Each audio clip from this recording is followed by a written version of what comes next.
Team, what a great show that we have for you today.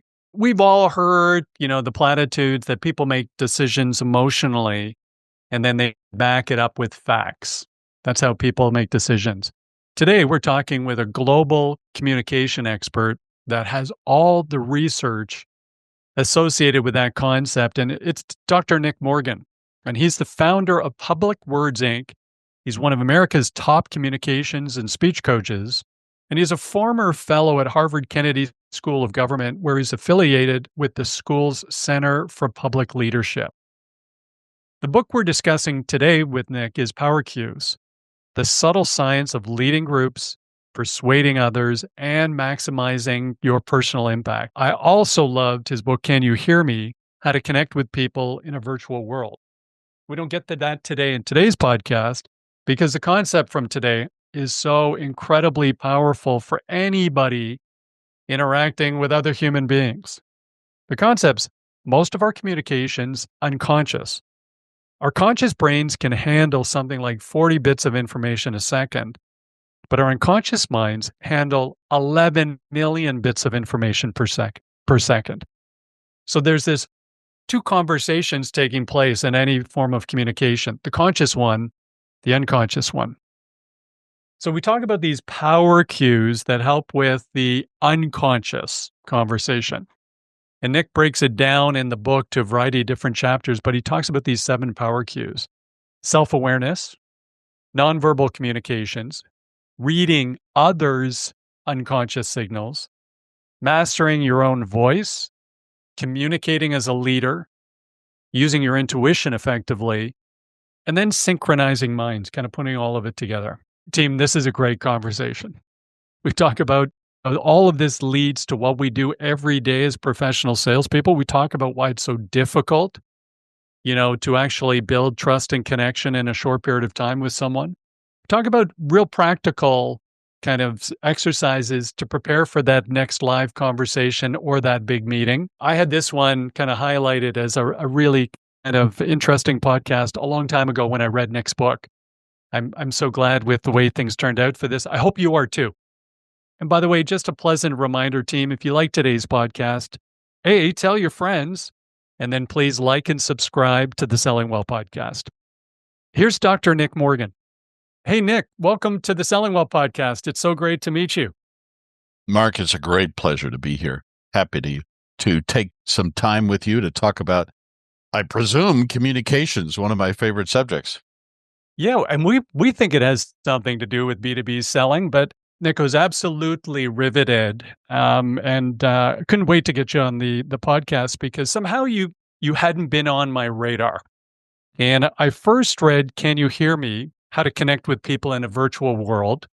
Given the fact it's 2025, I probably read that a little late, but just a fantastic book. And of course, you reference power cues frequently in the book. The subtle science of leading groups, persuading others, and maximizing your personal impact. And I was hoping today we could focus in a little bit on power cues, just an incredibly riveting book. Thank you. But one of the most things that was most kind of impactful, Nick, was what led you to write it? What happened to you when you were 17? And maybe we can talk a little bit about, the trigger for this. Absolutely. So I was a happy-go-lucky 17-year-old and not thinking about matters of communications in any deep way. And 3 things happened to me that led me to start focusing on communications. And indeed, then it became my career in life and obsession. The first was I read a book about the Dalai Lama, and he became a hero of mine. The second was I learned my father was gay. And the third was I died. And so maybe I should take those 3 in order. Okay. If I may. Please. I read a book about the Dalai Lama. He became a hero. And so when I had a chance to hear him speak a few years later, understand this was pre-Dalai Lama social media rock star character.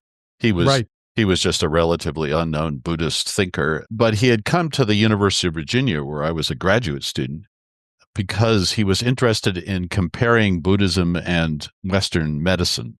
And he had a contact there, a doctor who was doing research in the subject. And so this was just a public seminar he gave while he was there. But I was very excited because in my mind he was a rock star. So I go to the hall where he was to be. I notice it's small. There are only seating for 35, 40 people. So we're a bit crowded because other people like me wanted to sit at the feet of the master, and he wasn't there. That was the second thing I noticed. And he wasn't there. 5 minutes went by, 10 minutes went by, 20 minutes went by.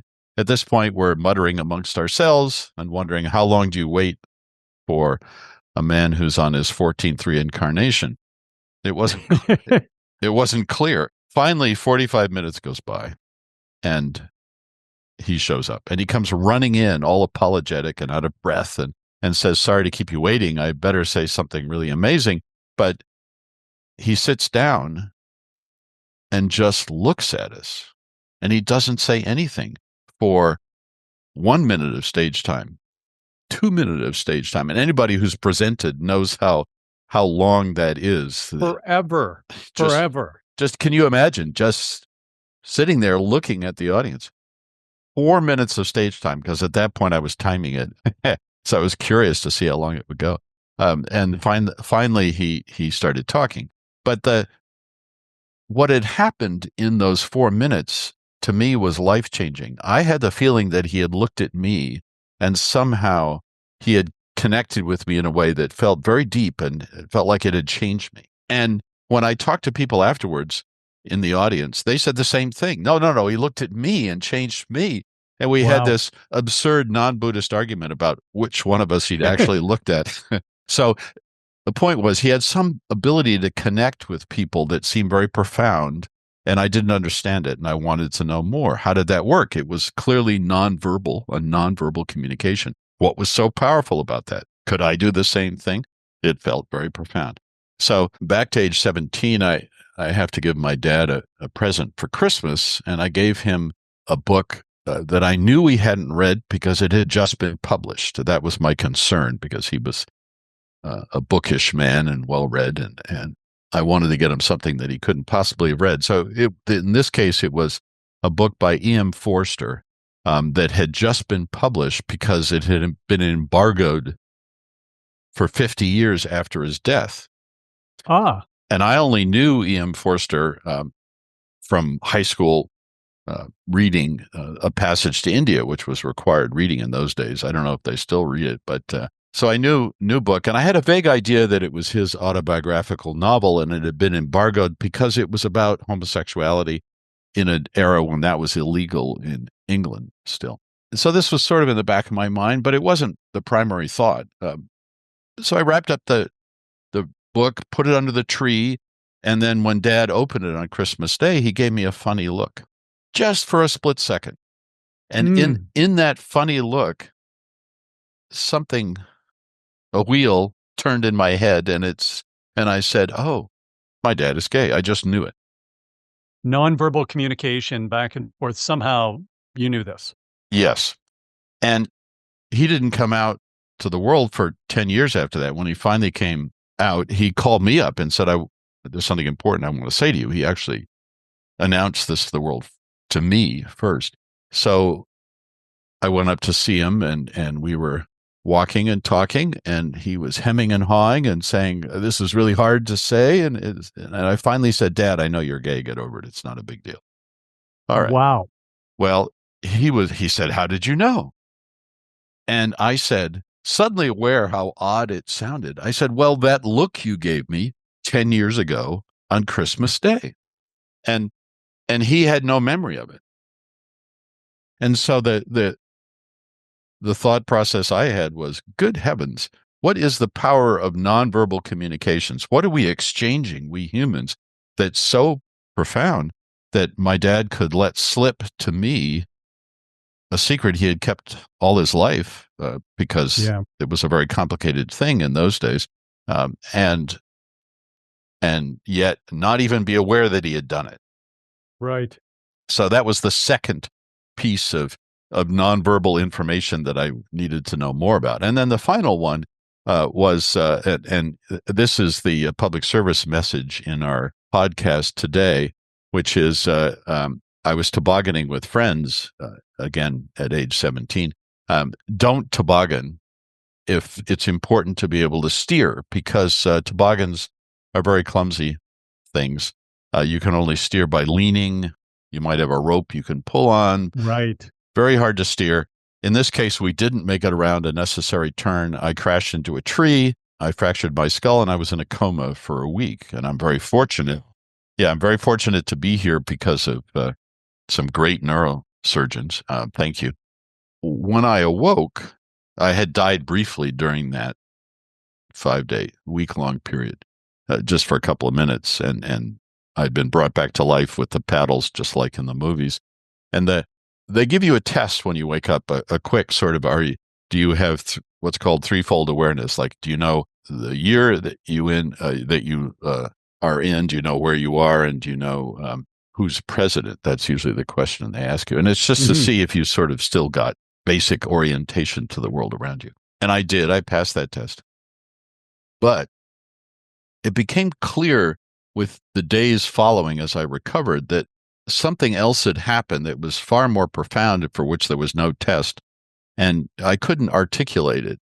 And nobody asked me about it, which was I could no longer do what all of us, all of your listeners and viewers can do automatically without thinking about it, which is we can read the body language and the emotional state that the body language suggests of people that we know well. An awful lot of time is spent in the media and in the world of experts like me on body language in trying to train people to read the body language of relative strangers. Yes. And the truth is, we're really bad at it. Except for Paul Ecker. Paul is pretty good, but he trained, that was his life's work, and he trained the CIA and the FBI and people like that, all kinds of spies, to try to be better at it. And after all the work that they did in terms of detecting a liar, which was, of course, very important in their minds when they're interrogating a witness, let's say, or a prisoner, is that person telling the truth or not? They were able to get accuracy only up to 51%, which is... Oh, is that? Wow. Yeah. So that's 1% better than chance. I wouldn't want to bet the farm on that. I don't know about you, but those aren't good Vegas odds. So we're not very good at it. The problem is, and this is the point, you have to get to know somebody well to know what their baseline of communications is. So if I walk into a room and I'm waving my hands around, does that mean I'm all excited, or am I just always that way? Yeah. And those are the kinds of things you don't learn until you know somebody. So we're very good at reading the body language of people that we know well. We're not good at reading the body language of strangers. But what had happened because of the accident, for some reason, was I had lost that ability. When I looked at people, I could see they were making faces, but I couldn't connect that to that automatic sense of, oh, she's happy, he's frustrated, he's angry, she's sad, whatever. And so I started staring at my friends and asking them and making them feel very odd and uncomfortable, saying, well, are you angry? Are you happy? Are you sad? What's going on? And it took about a year for me to retrain myself, and probably just to recover. The brain just heals over time. And the result was that I became fascinated with and made it eventually my lifelong study to be able to decode body language in a way that was conscious and that I could codify and talk about and think about. Whereas most of us, as I say, are experts, but we're unconscious experts. So when a spouse or a family member, if you have kids, when your kid walks into a room, you don't think to yourself, you just know it. Yeah. And that's your unconscious mind. It's much faster than the conscious mind. It immediately goes to the read of that situation, of that person, because you know them well. And so that's the basis of nonverbal communications, and what I was eager to retrained myself to understand. Well, folks, you can see why I was so kind of riveted to the book very early on. Everything that Nick's explained here was, in either the introduction or the first chapter, and it becomes riveting. And then in that same area, you said, Nick, most of our communication is indeed unconscious, and our conscious brains can handle something like 40 bits of information per second. But our unconscious minds can handle 11 million bits of information per second. So the conscious brain, unconscious brain. So all of this activity, just flabbergasting, 10 million of those bits of information per second, we're all visual. So we're pulling this all in visually. One of the reasons I was so excited to speak to you today is there's lots of information in our world, in the selling world, about, helping people and working with people and how people make decisions emotionally and then back it up with data. Mm-hmm. But, frankly, it's pretty high level, advice. And when I dove into power cues, the data, the facts, the data, the research, something like you make your decisions emotionally or unconsciously, and it takes a long time for your conscious mind to catch up, even sometimes up to 9 seconds. That's right. So unconsciously, you make a decision, you're acting on it. You don't even realize you've made the decision. That's correct. And therein lies both the challenge for communication, because you need, if you're a B2B seller or anybody trying to communicate, you need to talk to that unconscious mind, because that's where the decision is made. And all of us are trained, and we spend our lives focusing on conscious stuff, our expertise.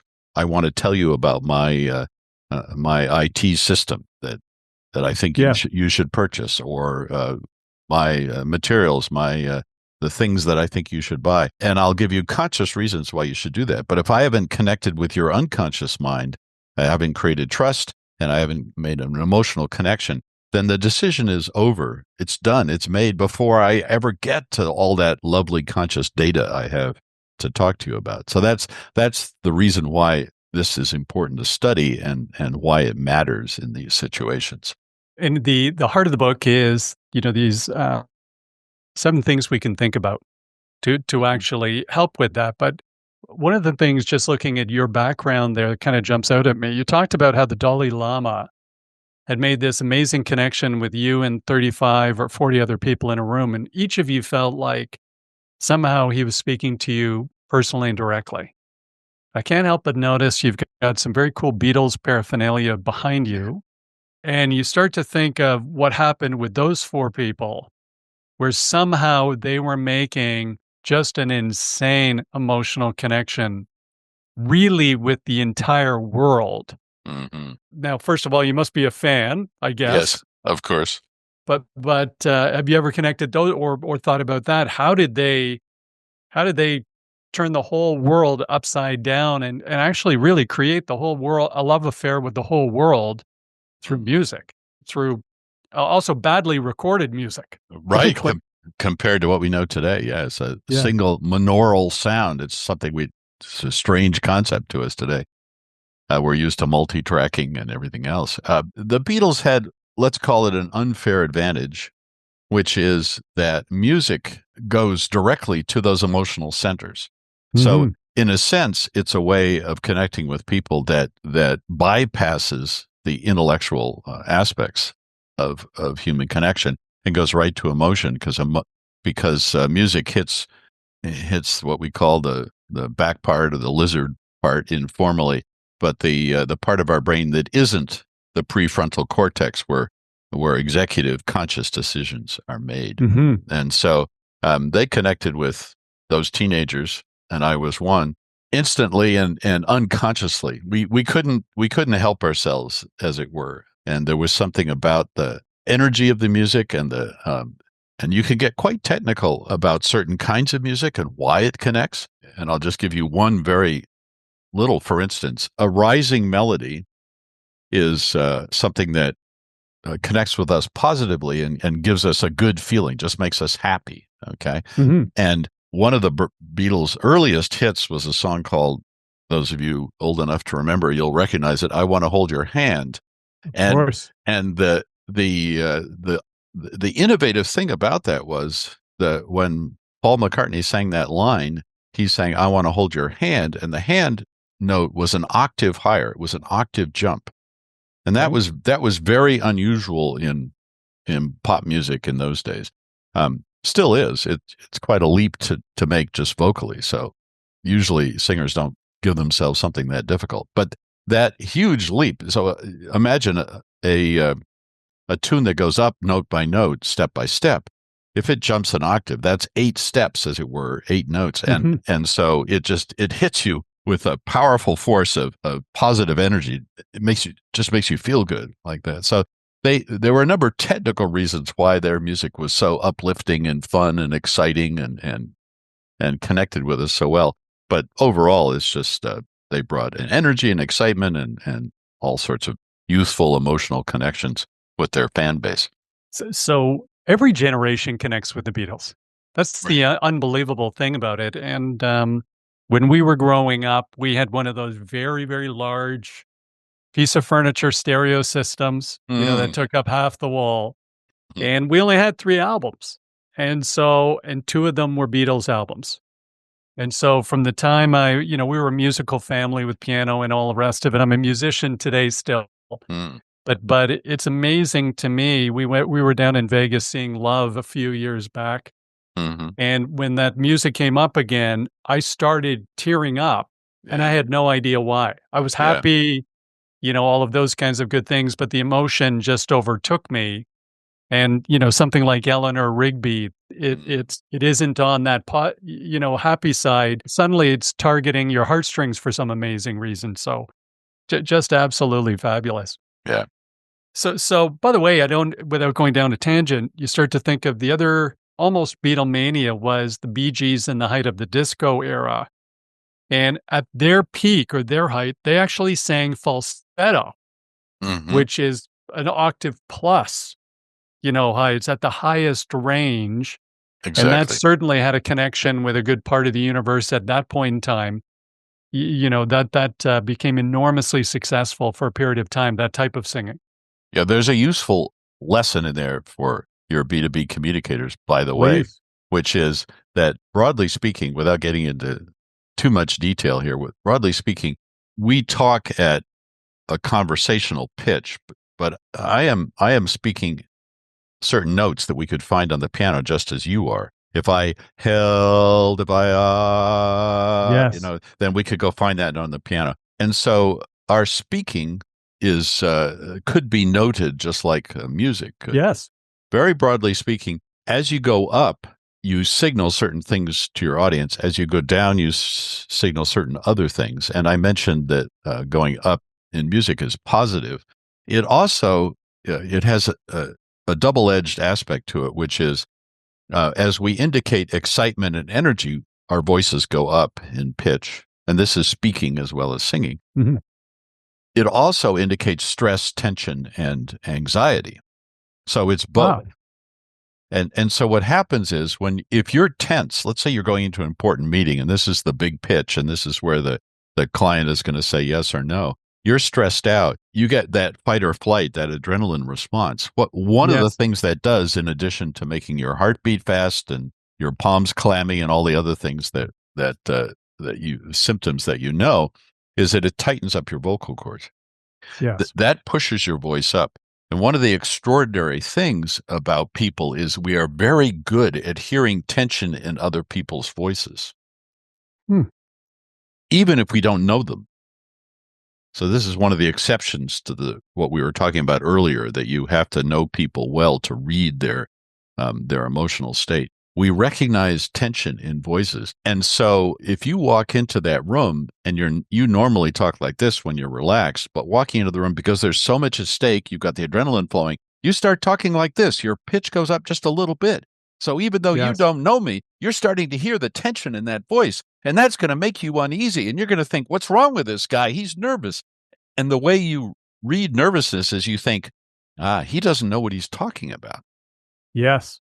And so right away from the start, even though you're not consciously aware of it, that nervous energy is causing you to come across as less confident, less authoritative than you would otherwise. And so becoming aware of that is extremely important. And what I recommend to people is for these high stakes moments, record yourself on your cell phone talking just for 30 seconds when you're relaxed. So you know what your voice should sound like. And then play that in your ear before you go into the meeting. And that will help ground you. And you'll think, that's what I should sound like. So instead of walking in and suddenly going, "Hi, Mr. Smith, great to meet you," you say, "Hi, Mr. Smith, great to meet you." And you come across as confident, relaxed, and self-assured. What a great tip. So thank you for that. And Nick, it's, in our world, that's not just for the high stakes meeting, that big discussion or presentation. A portion of the people who are listening to this podcast, they actually do demand generation. They reach out into their target market and interrupt somebody in the middle of their day, whether it's by phone, maybe email, they're trying to get a meeting, but they're trying to have a live conversation with someone to quickly share their value proposition and then understand if that person's got the problem that they can solve for, that they can help with. Mm-hmm. It's very difficult. Fight or flight, we train a lot on this, but it's very difficult to inoculate against fight or flight when you're doing that because you're dialing the phone 20 times. You have no idea when somebody's going to connect with you and they're on the line. And there's immediate imposter syndrome. If you're 23 years old and the person on the other end of the line, you used an IT example, but is the VP of IT for a large telecommunications firm. Right. So that nervousness comes across. And of course, the recipient doesn't want to be speaking to somebody, nervous and anxious because of, as you point out in the book, mirror neurons. And, we mirror the effects of other people. It makes us a little bit uncomfortable. A lot of the book is talking about, by the way, how do we exert that leadership? How do we become the leader in the room or exert our confidence in leadership? And it's talking about how these unconscious cues define a leader in any situation.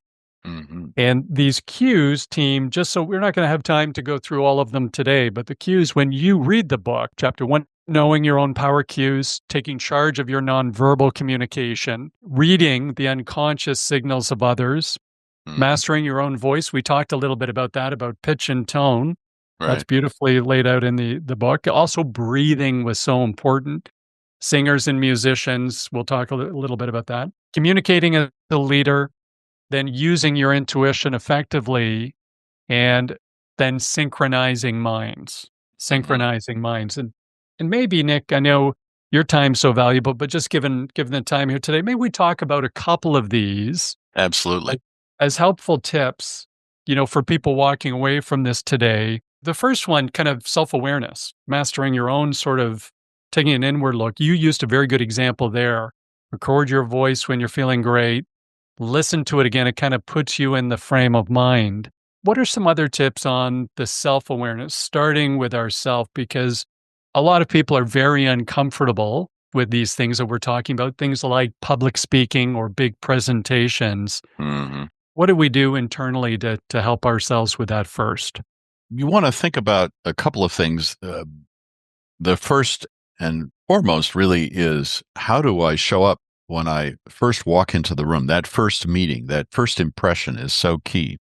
And a simple example of this is something I blame on one of these objects. This is a mobile phone in a very nice case. And I'll turn sideways to do this, to show this. But the thing that happens with a mobile phone is we tend to pitch our heads forward and our shoulders round, so we lean into the phone.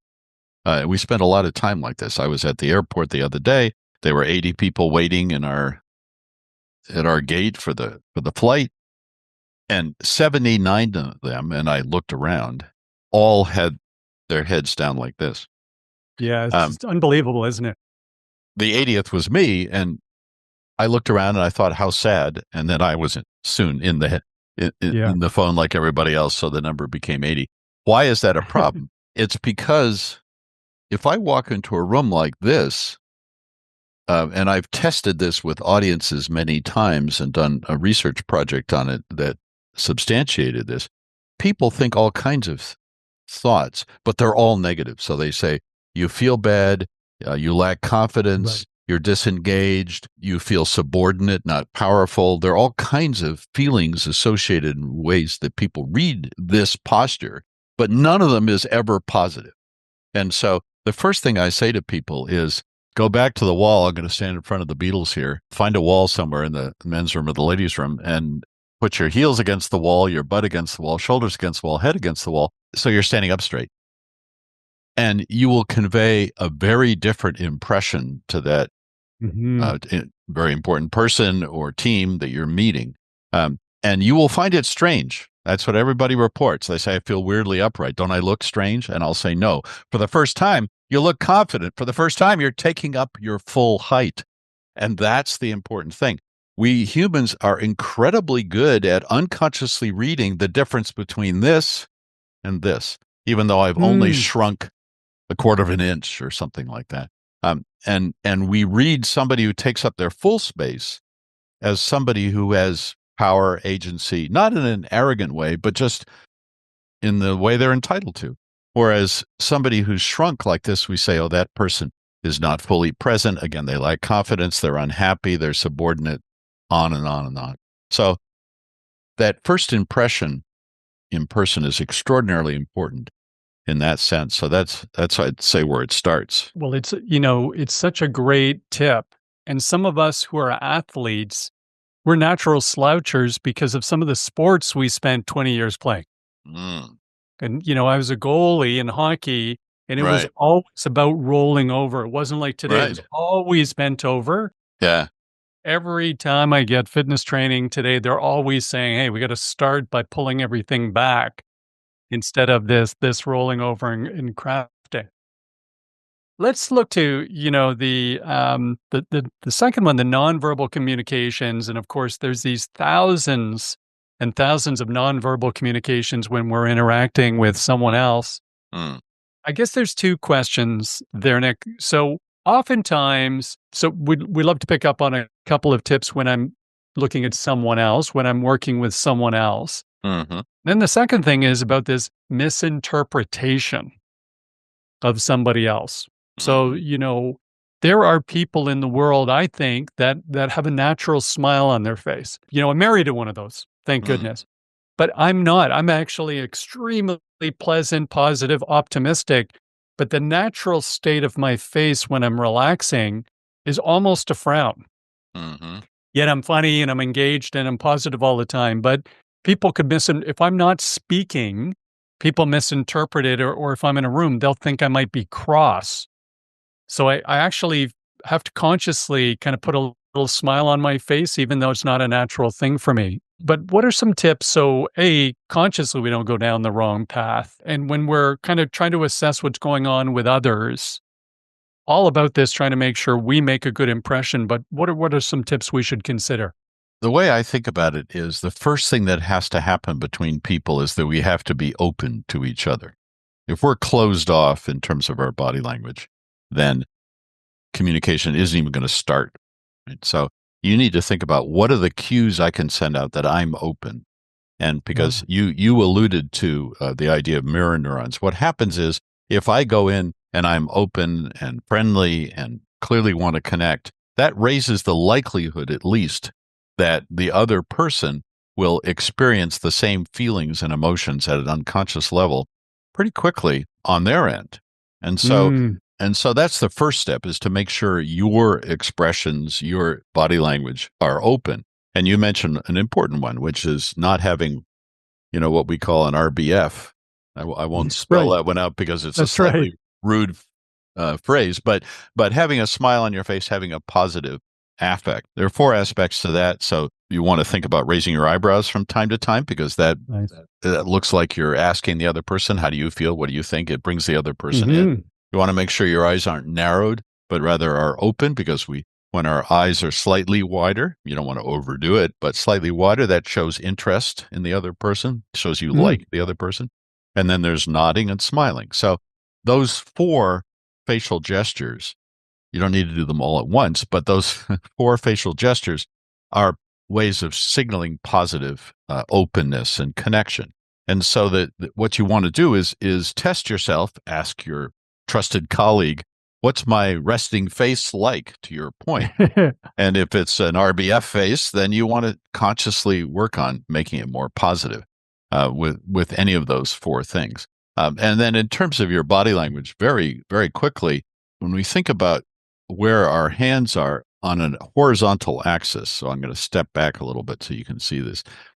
If I have my hands here, they're open. Yes. As I bring my hands in here, then I'm closing down. This is self-protective. And Mm-hmm. what you see when I videotape clients and give them feedback, I will say, "How did you feel?" And they say, "Well, I was open." And I'll say, "Okay, let's look at the tape." And 80% of the time, their hands are like this if they're speaking Yes, in a publicly. room publicly. And that can be as few as 6 people or more. So it feels like an actual presentation, or you're on the spot to present. You feel self-conscious. It's a very natural thing to do, to bring your hands in front of your torso to self-protect, because you feel you're Yes. laying on the spot.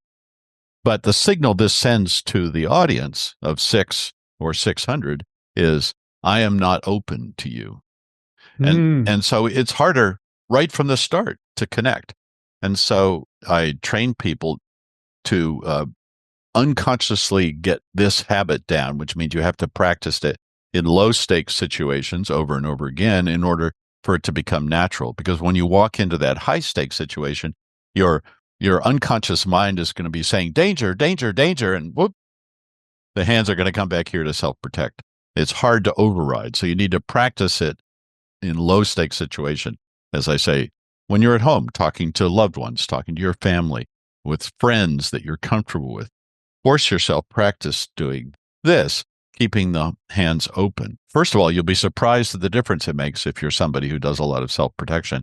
You'll find that you just make warmer connections with people. And then second, you'll gradually master this and become more comfortable with it. It's not natural. Natural is to self protect, but Mm-hmm. that cuts off the chance of connection between people. So that's, again, a simple way to begin thinking about it. My face has to signal open connection, a desire to connect with people. My body language has to signal a desire to connect with people. And those are the basics. So you need to monitor yourself to begin with. And then you can look at other people, the folks you're connecting with, for similar signs. So if you're going in and you're open and you're smiling and you're connecting, and the other person is like this, doesn't take a genius to say, okay, that person is still close to me. So I need to Yes. figure out what's going on. And there are a number of strategies you can use to start to open that connection. But you need to be aware of it. You need to be aware that the other person is closed off. Otherwise, you won't make the extra effort to try to connect. So these are just the sort of beginning levels of understanding, but it's where you need to begin. These are great Mm. start for everybody listening today. And folks, you can share that when you share the feedback on today's podcast. And I'm just going to point back again, team. Power cues, the subtle science of leading groups, persuading others, and maximizing your personal impact. It's loaded with these kinds of ideas. And so this is a must read in my view, team, for anybody interacting with clients or prospects today, or anybody interacting with other teammates. So Mhm. everybody should be reading this today.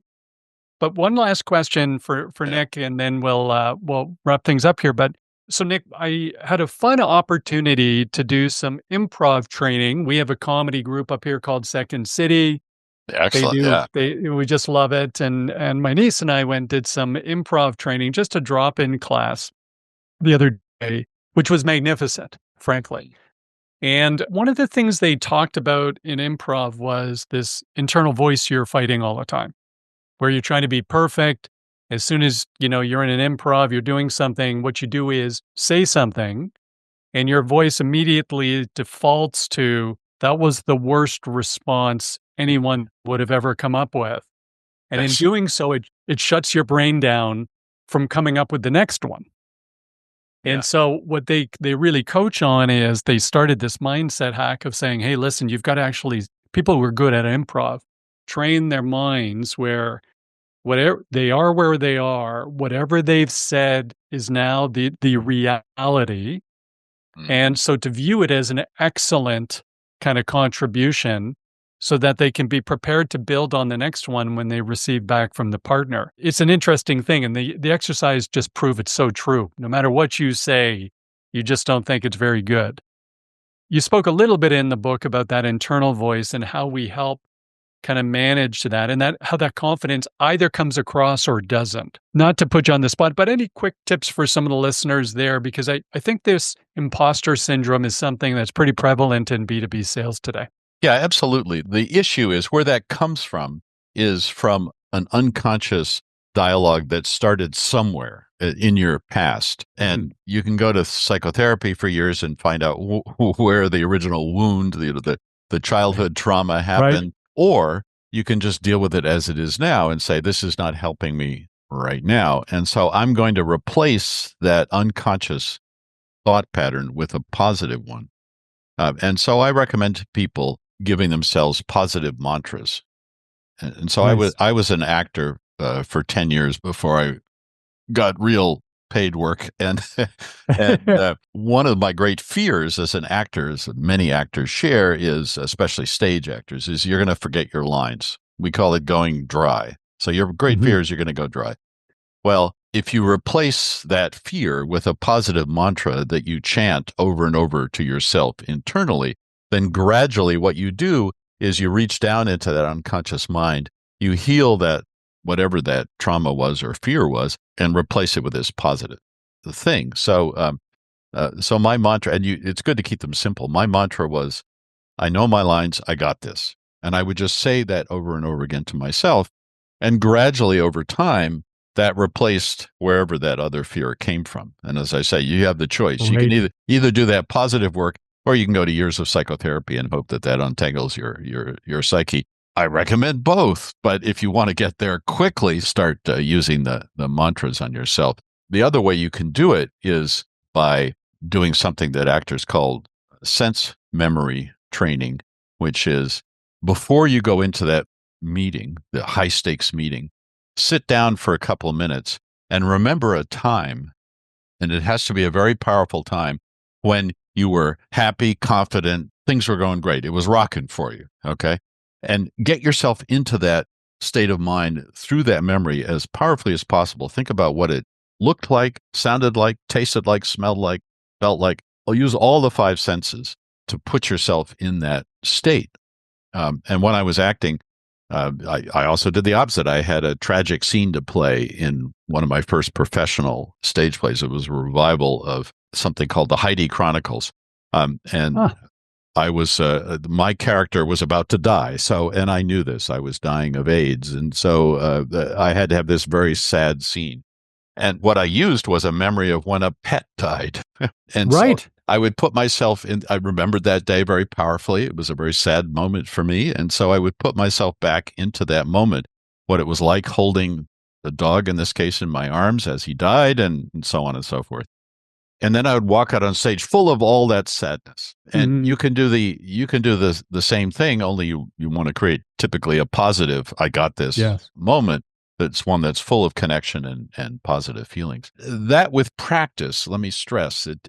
The first time you try it, you won't feel a huge effect. It takes practice over time, but that's another way to access a positive unconscious attitude. Fantastic.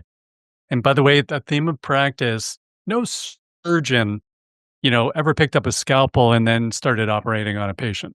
They picked up a scalpel in medical school. They operated on 5,000 grapes over 5 years and then actually did it. So they keep training and getting better. No tool, no concept, no idea. Knocks the ball out of the park the first time if there's value in it. You've got to work these things. Nick, it's been a huge pleasure speaking with you today. I was super excited about today. It was kind of a red letter day for us at In the Funnel because I'm such a fan of your work. We didn't even get to Can You Hear Me? How to connect with people in a virtual world. But that was the first book of yours that I read. Absolutely staggeringly good also. Thank you. So team, we're going to have links to both of these books in the chat for the podcast today. And we'll have a link to Nick's other books. But Nick, how else can people get in contact with you or learn more about how you can help them? The simplest way is to go to our website, publicwords.com. And that has, by the way, a treasure trove of articles and videos and advice about how to do many of these things and a lot more besides. I'm a omnivore when it comes to learning about communication. I track neuroscience constantly. And so I'm always putting updates in what we're learning about how the brain and the mind and communications actually work. So go to publicwords.com. You can connect with us or just use all the free resources there. Awesome. Thank you so much for joining today, Nick.